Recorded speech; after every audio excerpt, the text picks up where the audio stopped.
Escape from the Fire, a fantasy adventure by Richard Brown. London's burning. London's burning, London's burning. Fetch the engines, fire, fire, fire, fire. Pour on water, pour on water.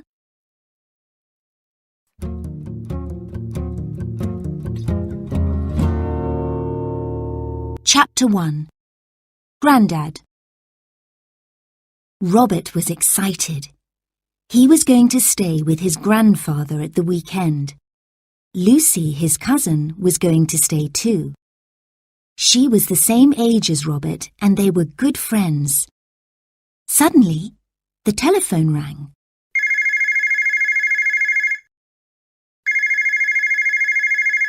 Robert answered it. It was Lucy. "I hope we have a great weekend," said Lucy. "So do I," said Robert. "It's always good fun at Grandad's." There were two things about Grandad that Robert and Lucy really liked. First, he was very clever. He was an inventor. He invented lots of things, but mostly he invented new kinds of mobile phones. The other thing they liked was that Grandad loved history. His house was full of history books. When Robert and Lucy came to stay, Grandad told them exciting stories from history. The cousins loved the stories because they were true. Robert knocked on Grandad's door. Mrs. Green, the maid, opened it. "Hello, Robert," she said. "Come in." "Hello, Mrs. Green," Robert said. "How are you?" "I'm fine," said Mrs. Green. She took his bag from him. "Your grandfather is in his study." Robert hurried into Grandad's study. "Hello, Grandad," he began. Then he stopped in surprise. Grandad was sitting in an armchair. His foot was bandaged. "Grandad, what happened?" Robert asked. "I've hurt my ankle," Grandad said. "The doctor says I mustn't walk on it for a few days." "Poor Grandad! Does it hurt?" "I'll help you, and so will Lucy." "Where is she? Has she arrived yet?" Grandad looked worried. "I'm not sure," he said. "I think she has disappeared." "Disappeared?" said Robert. "What do you mean?" Grandad leaned towards him and whispered, "I think she has travelled back in time."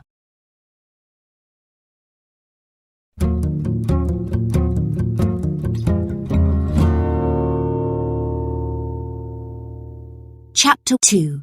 The Time Travel Phones. Robert looked at Grandad amazed. "How could Lucy have travelled back in time?" he asked. Grandad showed him a mobile phone. "Look at this," he said. "This is not an ordinary phone. This is my newest invention." Robert thought the mobile phone looked ordinary. "What's special about it?" he asked. "Do you promise not to tell anyone?" "Not even Lucy?" "Lucy knows already." "Not even Mum and Dad?" "I'll tell them soon." "OK. So what does it do?" asked Robert. "With this mobile phone, you can travel back in time." "Wow!" Robert exclaimed. "Can you really do that?" Grandad nodded proudly. "I've worked on this invention for 2 years," he said.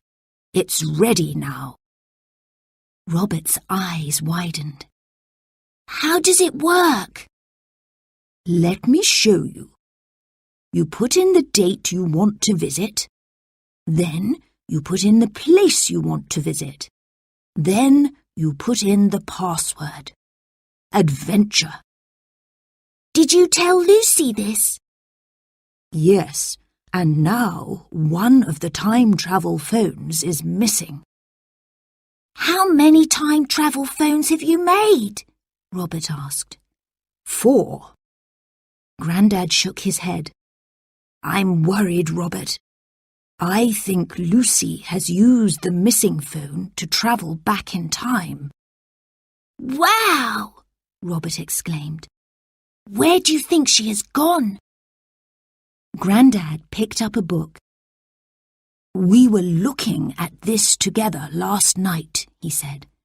It's about the Great Fire of London in 1666. I think I've heard about that, said Robert. What happened? In the early morning of 2nd of September 1666, a baker's shop caught fire. The shop was in Pudding Lane in London. There was a strong wind that night, and the fire spread quickly. The fire grew so strong that no one could put it out. It burned for 5 days. It destroyed 3/4 of London. It was a huge disaster. Robert looked scared. Do you think that's where Lucy has gone? Yes, said Grandad. She was really interested in the story of the Great Fire. But why can't she come back home? To come home, you have to spell the password backwards, then put in the place, then the date. I didn't tell her about that. What shall we do? Said Robert. Grandad pointed to his ankle. I can't walk, he said, so I can't go and find her.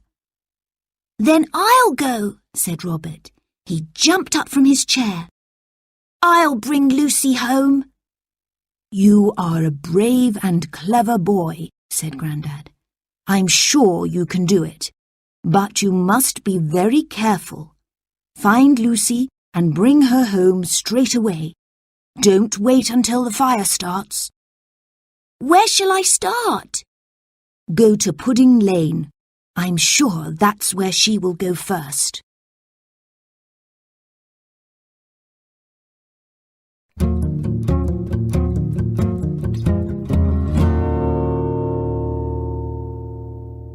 Chapter 3.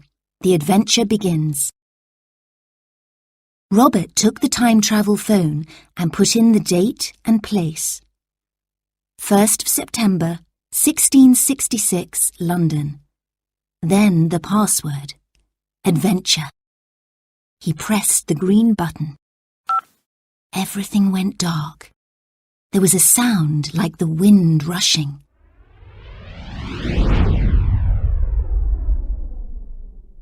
Then Robert was no longer in Grandad's study. He was standing in Thames Street, London, in 1666. The houses looked very different. The people wore different clothes. On the right was a dark lane going to the River Thames. Robert could see a bridge with houses and shops on it. Crowds of people were walking over it. Other people were in carts or on horses. On the left was another lane where tall houses leaned close to one another. The lane was too narrow for carts. The air was hot and dusty. The street was full of dirt and rubbish. Clouds of dust rose from the wheels of the carts, and there was a strong smell in the air. Suddenly, a cart came towards Robert.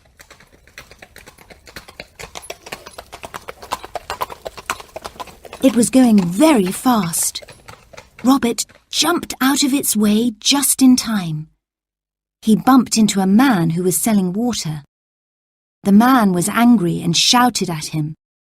Then Robert heard a woman call, "Hey, you boy!" Robert turned and saw a rich lady wearing a beautiful dress. She leaned out of the window of her chair and looked at Robert. She held a bag of sweet-smelling herbs. "What extraordinary clothes you are wearing," the lady said. "Come closer. Let me look at you." Robert wore jeans, a t-shirt and trainers. Other people stopped and looked at him too. He didn't like this. He had to find Lucy and bring her home quickly. "Excuse me," he said to the rich lady. "Could you tell me where Pudding Lane is?" She did not answer straight away. She said, "How strange you look. You are so clean. It's most extraordinary. Where do you come from, boy?"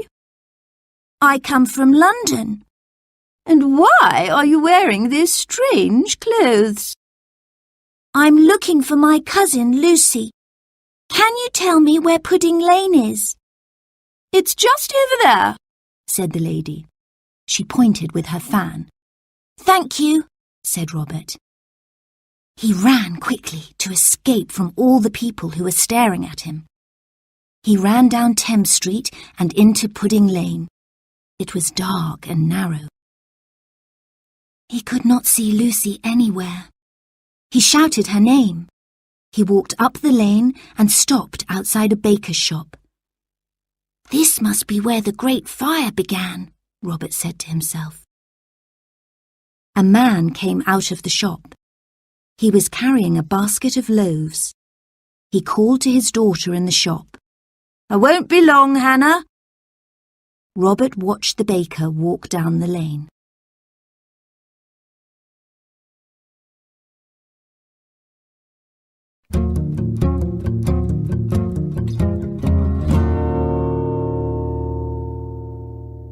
Chapter 4. Pickpockets. Suddenly, 2 boys appeared out of an alley. They were dirty, ragged, and had bare feet. They were a little older than Robert. They stared at his clothes. They pointed and laughed at him. Robert was scared, and he tried to run away from them, but one of them grabbed him. "Help!" Robert shouted. "Doesn't he look strange?" said one of the boys. "Leave me alone," Robert said. "Doesn't he speak strangely?" said the other boy. The first boy pushed Robert. The other boy moved round behind him. His fingers reached towards Robert's pocket. Robert tried to get away, but the pickpockets were too strong for him. "Hey!"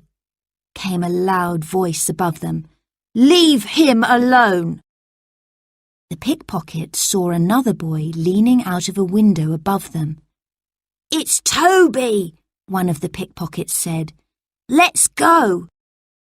When Toby reached the street, the pickpockets had gone. Robert got up. Toby was tall and strong. Robert realized why the other boys were scared of him. "Thank you for your help," he said. "I think they wanted to rob me." "My name is Toby," the boy said. "Who are you?" "I'm Robert." "Well, Robert, if you wear those clothes, people will think you are strange. Why do you dress like that?" "I come from the future," said Robert. He grinned when Toby looked surprised. "I come from the 21st century, but I'm sure you don't believe me." Toby came closer. "I think I do," he said. "My sister Molly met a girl with clothes like yours. She said the same thing. She told us about the future."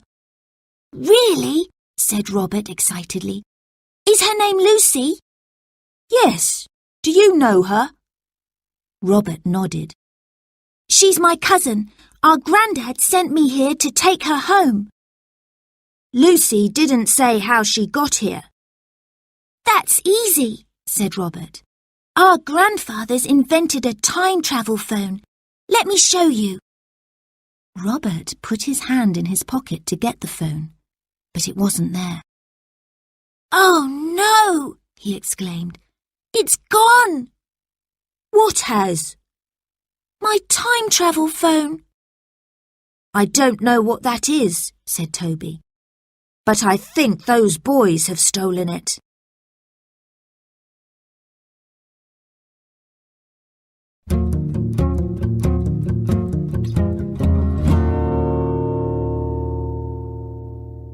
Chapter 5 in Pudding Lane.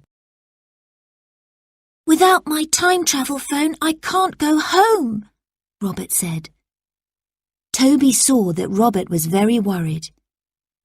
Those boys could be anywhere by now, he said. What shall I do? Asked Robert. Did Lucy use a time travel phone to come here? Toby asked. Yes, said Robert. She's got a time travel phone. She can go home and get another one for me. Thank you, Toby. Toby grinned. Come on, Lucy's at home with Molly. Let's go and find her. Toby lived in a tall, narrow house at the north end of Pudding Lane. As they went into the house, Toby whispered, "We must be very quiet. My mother's in bed. She's not well." The boys climbed the dark stairs. In a small room they found the girls. Lucy jumped up. She was very pleased to see her cousin. Robert, she said.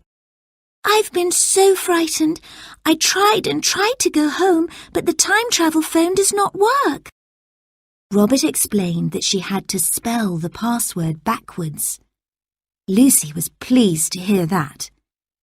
Toby looked at the time travel phone. This looks amazing. I wish my father could see this, he said.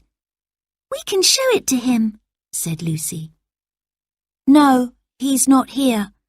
He's a sailor and he's at sea now, far away. Robert said to Lucy, Some pickpocket stole my phone. Will you go home and get another one for me? Lucy put the password, place, and date into her time travel phone. She remembered to spell the password backwards. 1 minute she was there, the next minute she was not. Toby and Molly looked at each other in amazement. She'll be back soon, said Robert with a laugh. Toby nodded. Hey, he said, would you like to explore London while you are here? Yes, please, said Robert. Robert, Toby and Molly left the house and walked down Pudding Lane. Robert stopped outside the baker's shop. Shall I tell the baker that the fire will start tonight? Maybe I can stop the Great Fire of London, he thought. I'm going into the baker's, he said to Toby and Molly. I won't be long. He went into the shop. Excuse me, he said to Hannah, the baker's daughter. She was putting some biscuits into a basket. Oh, she exclaimed, looking surprised. What strange clothes you're wearing. That's because I come from the future. She looked even more surprised. You come from the future? Yes, I've come to tell you that a big fire will start here tonight and it will spread all over London. Don't be silly, Hannah said. But it's true, it will happen. No one can see the future, said Hannah. Please go at once. Your friends are waiting for you outside. But you must listen to me, said Robert. Please. Then a man's voice behind him said, What is happening here? Robert turned. It was Thomas Farrinor, the baker. Please, sir, you must believe me. A big fire will start here tonight. I know it will. Mr. Farrinor did not look pleased. Don't be silly. Now please leave my shop. The baker opened the shop door to let Robert out. But you must listen to me, said Robert. Your shop will burn down tonight. Please believe me. The baker pushed him into the street.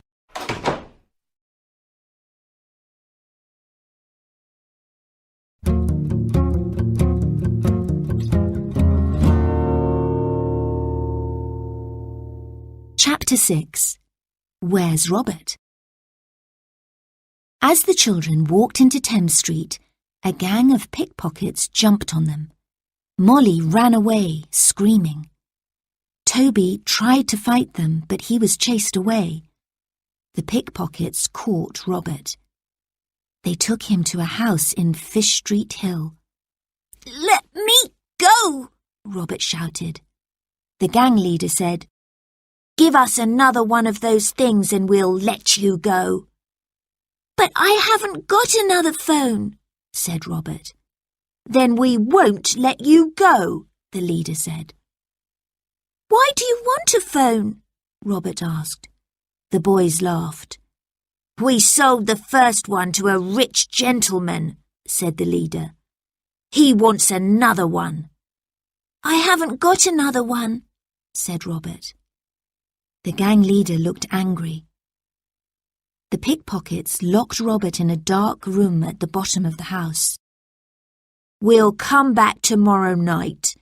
Give us another phone and we'll let you go, the gang leader said. It was hot and smelly in that room. Robert heard rats. He hated rats. Moonlight came through a high window. Let me out!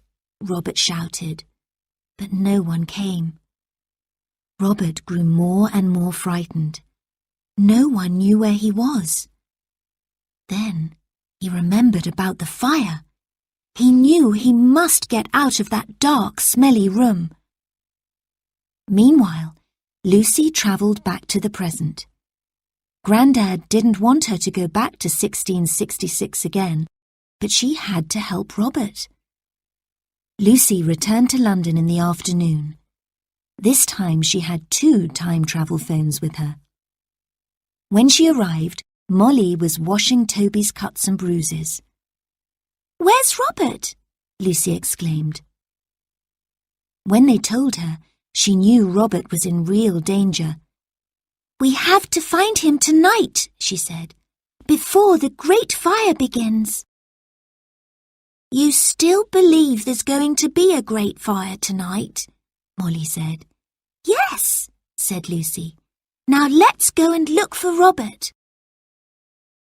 It was warm in the street and a strong, dry wind was blowing. They searched for Robert all that day. Toby talked to many people, but no one knew where Robert was.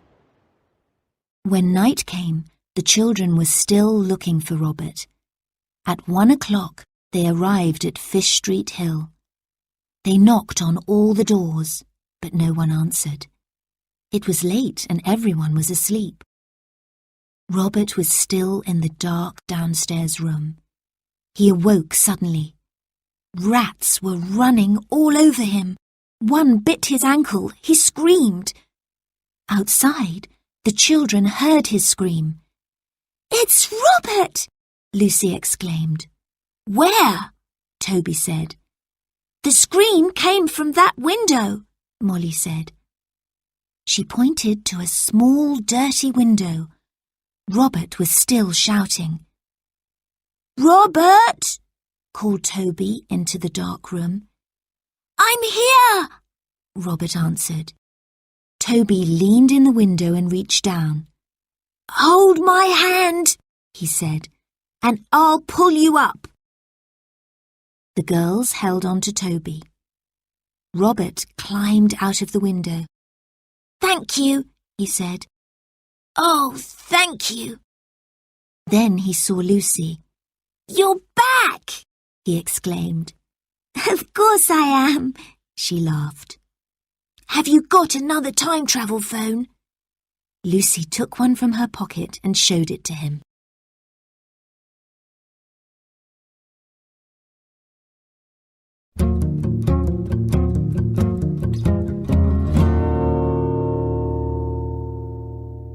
Chapter 7. The Great Fire Starts. Toby said, Hey, what's that smell? It smells like something burning, said Molly. burning!" Robert exclaimed. "It's the Great Fire," said Lucy. "Where?" Toby asked. "In Pudding Lane, in the baker's, we told you." "But how do you know?" Toby said. "It's in all the history books," said Lucy. Molly looked scared. "Mother's not well. We must get her out of the house. Come on." They ran back through the moonlit streets and into Pudding Lane. The air smelled of burning, and the wind blew smoke towards them. They began to cough. "Look!" Toby shouted. He pointed to the upstairs window of the baker's house. The window broke and glass fell down. Flames came out of the window. "Who's inside?" Lucy asked, coughing. "There's Mr. Farinor," said Toby, "his daughter Hannah and his servants. I hope they're all right." "Let's get Mother," said Molly. They ran past the baker's and into Toby's house. They woke his mother. The girls helped her downstairs and onto the family's cart. Robert and Toby brought some of the family's things down. The baker's house was now burning fiercely. "Look!" Toby shouted. He pointed to the roof. They saw Thomas Farinor, Hannah, and one of the servants climbing along the roof towards their neighbour's house. "They're going to escape!" Toby shouted. "Where's Rose?" Molly said, but there was no sign of the other servant. Thomas Farinor appeared in front of his burning building. He looked very upset.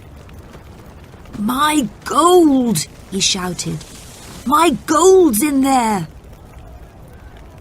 The street filled with people. Some shouted to their neighbours, others screamed in fear. "We must get away from here," Toby shouted. "Take me to the hostel," said his mother. "We will be safer there." Now bells were ringing loudly to warn everyone that there was a fire. The children and Toby's mother soon reached the hostel, and Toby's mother went to her room to rest. Toby said, "I wonder what's going on. I'm going out to see. Is anyone else coming?" "I'll stay and look after Mother," said Molly. "I'll come," said Robert. "Let's go home," Lucy said to her cousin. "Home to Grandad." "No," Robert said excitedly. "This is real history. "Let's stay and see a bit of it, Lucy. Then we can go home."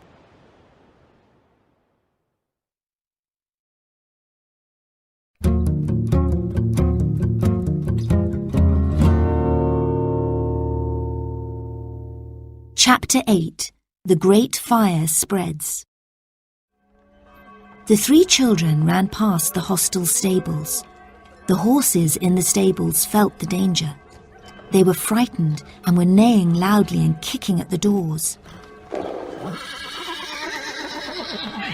In the street, the wind howled. Carts filled Thames Street. People were going towards a large building with thick stone walls. In Pudding Lane, flames came through the roof of the baker's house.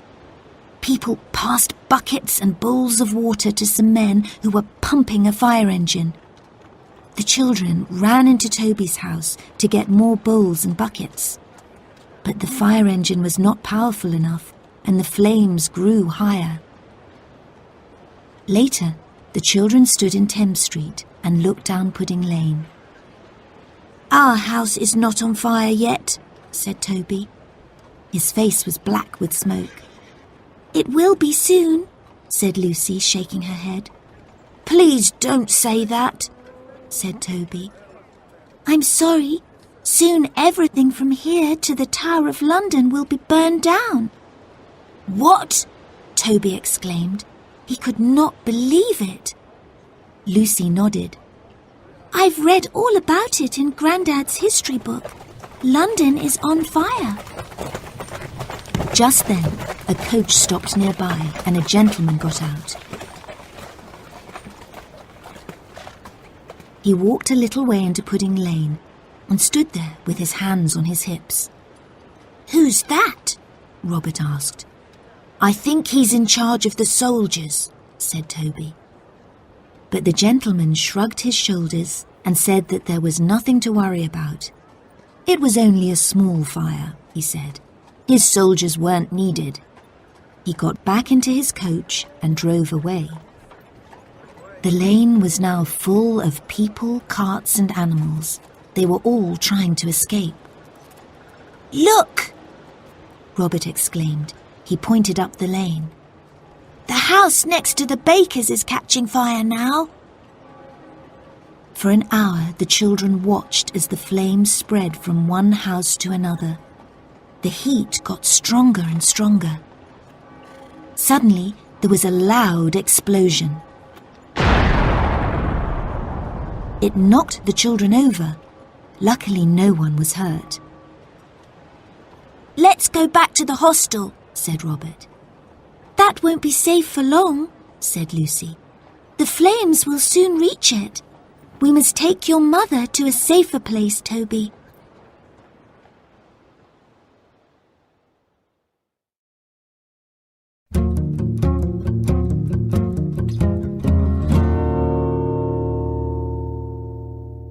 Chapter 9.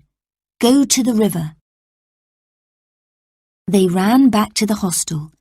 Just as they arrived, the horses kicked down the stable doors and galloped into the streets. The children jumped out of their way just in time. Look, said Robert, pointing to the sky. The wind blew hot ash and bits of burning wood into the air. These landed on roofs and set them on fire. Hot ash fell onto the hay near the stables. Soon the stables were on fire too. Now there was noise everywhere. The wind howled and bells rang. The children ran into the hostel and woke Toby's mother. They helped her onto the cart. We must go to the river, she said. It'll be safer there. But first, I want to take a last look at our house. The children pushed the cart. It took a long time to reach Pudding Lane because everyone else was going in the other direction. When they arrived, they saw that the whole lane was now on fire. The thick smoke made them cough. They turned and headed for the river. Toby's mother tried to get off the cart, but she was too weak to walk. The wind blew smoke, ash, and burning hay and wood all about them. Carts full of furniture and people headed along the streets to the river. People pushed, shoved, and argued. They were frightened. They reached Thames Street, but the road to the bridge was blocked. We must go to the river another way, said Lucy. Soon the bridge will be on fire. We can go down one of the alleys, said Toby. They pushed the cart along Thames Street away from the fire. The alleys were narrow and full of people trying to find another way to the river. At last, they reached Black Raven Alley. I can see the river, said Toby. Let's go down here and look for a boat. Our Uncle Oliver lives near the river. We can row there and stay with him. Come on. They pushed the cart down the dark, smelly alley. At the riverbank, they stopped. People were walking through thick mud to reach the water. The river was full of boats carrying people and their things. Furniture floated on the water, and some of it was on fire. The river's very smelly, said Lucy. She held her nose with her fingers. There's no time to worry about that, said Toby. Let's see if we can find a boat. The boys left the girls to look after Toby's mother. They ran up and down the muddy riverbank to try and find an empty boat, but all the boats were full.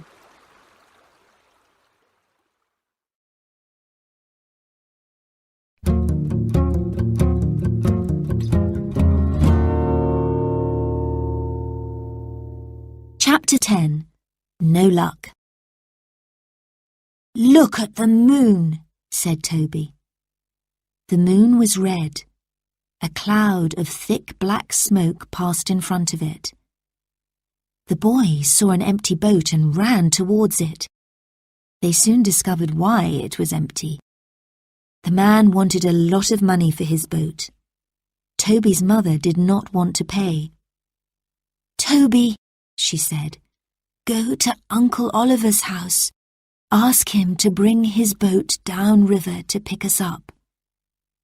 But what if the fire reaches here before we get back? Toby asked. Just go, said his mother. Hurry, please. I'm coming with you, said Robert. You don't have to, said Toby. You can go back to your own home now if you want. You will be much safer there. Robert turned to Lucy. He's right. We're in great danger here. Grandad will be worried. Shall we go home?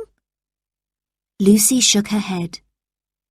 I'm staying here with Molly to help her mum, she said. But you go if you want. I'll stay if you're staying. But if things get too dangerous, promise me that you will go. Don't wait for me. I promise, said Lucy. By now it was dawn. As they looked back, the boys could see the glow of the fire above the roofs. They hurried away from the choking smoke and ash. It was quieter in this part of the city. People looked out of their windows to see what was happening. They did not look worried. The fire will never spread this far, they thought. All their houses will be burned to the ground, said Robert. I feel so sorry for them. No one looked at Robert's jeans and t-shirt any more. Now that his clothes were black with dirt and ash, they did not look any different to Toby's clothes. For nearly an hour, the boys hurried through the city. When they reached Uncle Oliver's house, they knocked on the door. No one answered. They knocked and knocked until a window opened upstairs and a servant girl appeared.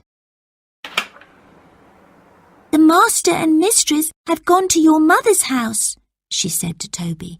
They heard about the fire in Pudding Lane and they went there to help.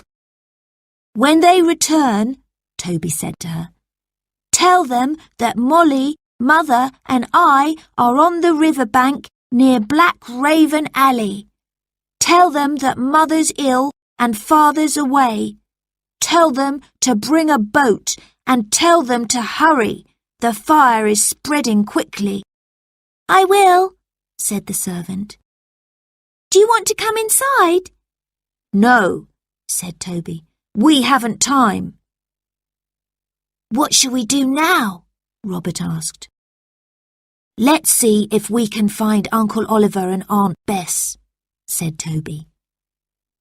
But the boys did not see them anywhere. In Thames Street, every house and shop was on fire. It was too hot and too dangerous now.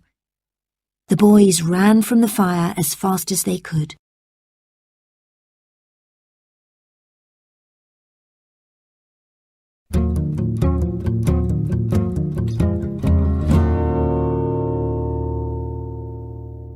Chapter 11. Lucy's Necklace. Soldiers pulled down buildings with ropes and hooks. They tried to make a space to stop the fire spreading. But the strong wind blew wood and ash across the open space and onto the straw roofs of the houses on the other side. These roofs soon burst into flames and the fire spread. The wind was too strong. The boys reached Black Raven Alley and ran down it. Molly and her mother were still there with the cart. "Where's Lucy?" asked Robert. "She's gone to find a boat," said Molly. "But the price for the boat will be too high now," said her mother. Toby told his mother that they did not find Uncle Oliver and Aunt Bess. She shook her head. "What will happen to us now?" she said quietly. "Look!" Robert exclaimed. He pointed to the bridge. The wooden houses on the bridge were on fire. People were jumping off the bridge into the water. The river was crowded with boats trying to escape from the burning bridge. The houses in the alley started to catch fire. Flames soon spread towards the riverbank. Suddenly, Lucy appeared. "Come, quickly," she said. "I promised to pay the boatman my silver necklace to take us across the river. Hurry, or someone else will have the boat." The children pushed the cart towards the boat. People were trying to give the boatman money to use his boat, but he liked Lucy's necklace. He knew it was worth a lot of money. The boatman helped Toby's mother to get into the boat. Then he helped them put their things in. There was just enough room left for the children. They all sat on the cart. At last, they were ready to row across the river. "Shall we go home?" Robert said to Lucy. "They will be all right now without us." "Let's wait until they are safely across the river, shall we?" "That's what I wanted you to say," Robert said with a grin. The boatman began to row.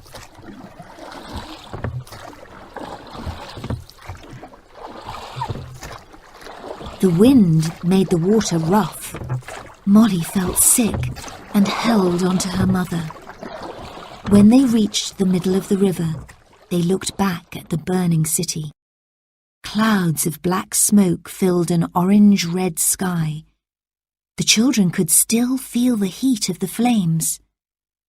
All along the riverbank there were crowds of people looking for boats to take them and their things to safety.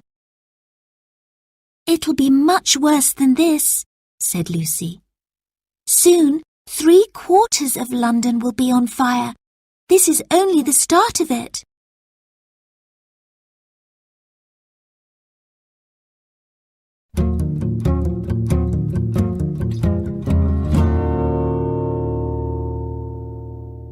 Chapter 12. London will never be the same. Toby's mother shook her head in sadness. "We have no home now," she said. "Where will you stay?" Robert asked. "My sister Nell lives across the river with her family. We'll stay with her." "You'll be safe there," said Lucy. "The fire didn't spread south of the river." "But what about Uncle Oliver and Aunt Bess?" Molly said. "They can come there too," her mother replied. "We'll be one big family then." The boat reached the other riverbank. In this part of the city, the streets were quieter. It was easier to push the cart. They arrived at Aunt Nell's house at 10 o'clock. When she opened the door, Aunt Nell looked at them in amazement. All their faces were black, and they were covered in dust and ash. Aunt Nell did not recognize Toby, Molly, or their mother. Everybody washed, had a meal, and felt better. Toby's mother went to bed and fell asleep at once. Toby and Molly told Aunt Nell about their adventures. Then they became quiet. They were thinking of their home. They were tired after such a long and exciting night. "We are lucky," said Toby. "We had somewhere to go. There must be lots of people with nowhere to go. They will have to sleep outside or go into the countryside. This is only the first day of the Great Fire, said Robert. It will burn for 4 more days. London will never be the same again. Come on, Lucy, said Robert. It's time for us to go home now. Grandad will be worried about us. Robert turned to Toby. I'm sorry we came at such a sad time. You helped us to escape. Thank you, said Toby. I don't know if we will see you again, Lucy said to Molly, but I will never forget you. May I look at your time travel phone again? Toby asked Robert. Robert gave him the phone. Toby pressed a few of the buttons. Perhaps one day I will travel to the future, he said. He grinned, then handed the phone back. Thank you for giving your necklace to the boatman, said Molly to Lucy. Lucy smiled. She was sorry to lose her necklace, but she was pleased to help. We must go, said Robert. The children waved goodbye. Robert and Lucy put in the password backwards and pressed the green buttons on their time travel phones. Everything went dark. There was the sound of wind rushing. Then they were back in Grandad's study.